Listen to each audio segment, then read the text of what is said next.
જળ એ જ જીવન જે સૂત્રને ચરિતાર્થ કરવા માટે જેઓ સતત મહેનત કરી રહ્યા છે અને પાણી બચાવવાના જે અધિષ્ઠાતા જેમને કહી શકાય એવા આ દેશના યશસ્વી પ્રધાનમંત્રી શ્રી આદરણીય મોદી સાહેબના નેતૃત્વમાં જેઓ છેલ્લા 2 વર્ષથી સતત મહેનત કરીને સમગ્ર ગુજરાત નહીં પણ સમગ્ર દેશમાં પાણી બચાવવા માટે જેઓ મહેનત કરી રહ્યા છે એવા આદરણીય CR પાટીલ સાહેબ આપણા વચ્ચે આવ્યા છે ત્યારે વધુ નથી કહેવું, પણ સાહેબ એટલું ચોક્કસ પ્રમાણે કહેવું છે કે આ વિસ્તારની અંદર જળ સંચય થાય એ ખૂબ જરૂરી છે.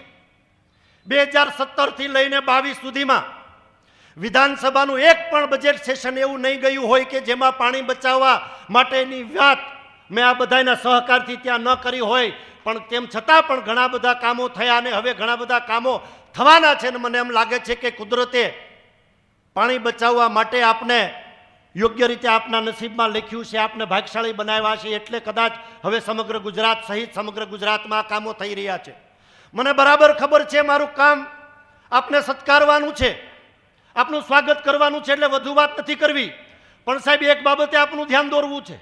આ વિસ્તારની અંદર એટલી બધી આપણે ખાણ ખનીજનું કામ કરતી કંપનીઓ છે કે જો એણે જે વિસ્તારની અંદર ખાણ કામો કર્યા છે એ ખાણ કામોની અંદર સરકાર માત્ર પાણી ભરવાની પરમિશન આપે તો સાહેબ મારે દાવા સાથે કહેવું પડે છે કે આ વિધાનસભાની અંદર 142 ગામોની અંદર કદાચ સરકાર પાણી ન આપે ને તો પણ પાણીનો જળસ્તાવ સ્ત્રોત અહીંયા ઉપસ્થિત થઈ શકે એમ છે, એનો ઉપયોગ થઈ શકે એમ છે.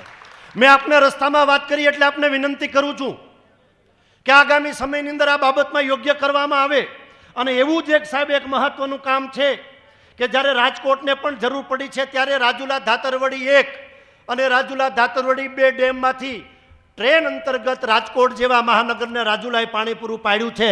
સમયાંતરે આ ડેમ ઉપરના ફ્યુઝ ગેટ જેની ઊંચાઈ 5 ફૂટ હતી આ પડી ગયેલી છે, જેલા ઘણા વર્ષોથી મહેનત કરી છે. સાહેબ આ તકે આપને વિનંતી કરું છું કે 5 ફૂટની ઊંચાઈ આ ધાતરવડી ડેમની પણ જો વધારવામાં આવે, અને ગૌરવ સાથે કહું છું, આયોજન સાથે કહું છું, તૈયારી સાથે કહું છું કે 1 પણ રૂપિયાનો ખર્ચ એમાં વધારે કરવું પડતું નથી, કોઈ જમીન પણ સંપાદન કરવી પડે એવી સ્થિતિ નથી. એટલે આ તકે આપ જ્યારે અહીંયા પધાર્યા છો ત્યારે આપને વિનંતી કરું છું કે આ બાબતમાં પણ યોગ્ય માર્ગદર્શન સાથે આપનું સૂચન મળે અને યોગ્ય થાય.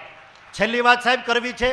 ભારતીય જનતા પાર્ટીમાં જ્યારે આપે મને આવકાર્યો, આપે 3 વખત જાહેરમાં કહ્યું, ત્યારબાદ ભારતીય જનતા પાર્ટીમાં આવવાનું થયું છે. અને આજે સાંજે 4 વાગે આપે કહ્યું કે કાલ રાજુલા આવું છું, અને સાહેબ બીજા દિવસે ધોમ ધકતા તાપમાં આપ 11 વાગે આવવાના હતા, પણ 1:30 વાગ્યા સુધી તડકાની અંદર આ બધા આગેવાનો બેઠા હતા. તો આજે તો છાંયો છે, આજે તો સાંજ છે, એમાં આટલી બધી સંખ્યામાં લોકો ઉપસ્થિત હોય એ આપના પ્રત્યે લાગણી છે. એટલે વધારે વાત ન કરતા ઉપસ્થિત આદરણીય CR પાટીલ સાહેબ સહિત સમગ્ર મંચસ્થ મહેમાનો અને આપ સૌનું દિલથી આભાર માનું છું. ને આવનારા સમયની અંદર માત્ર આ વિધાનસભા પૂરતા સીમિત નહીં પણ સમગ્ર ગુજરાત માટે કંઈ કરવાનું થશે તો ચોક્કસ તન મન ધનતે મહેનત કરી અને આગળ વધું છું. એટલી જ વિનંતી સાથે આપ સૌને મારા પ્રણામ. જય સિયારામ, જય દ્વારકાધીશ.